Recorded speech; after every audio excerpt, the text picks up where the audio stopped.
Anong pinagsasabi mo? Stop playing dumb, Eduardo! Ikaw lang ang makakagawa nito sa akin. At alam kong matagal mo nang gustong gumante. What? Anong ebidensya mo? Ibahin mo ko, Esmeralda. Look, I'm not like you.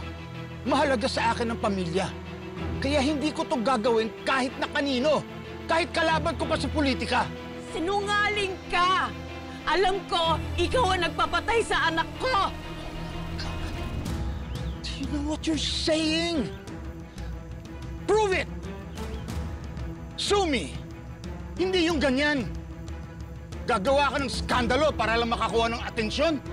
Plastic ka? Pumunta ka rito para makiramay? Hindi totoo ang pakikiramay mo. Plastic ka! Ikaw ang plastic, Esmeralda. Kung nagagawa mong pumunta sa lamay ng taong pinapatay mo, ako hindi. Hoy, Eduardo. Mag-ingat ka sa mga binibintang mo. Baka hindi mo kayang patunayan yan. Ba't mo ako kinakausap? Ha? Kung nga makialam dito? Bakit? Anong gusto mo? Ha?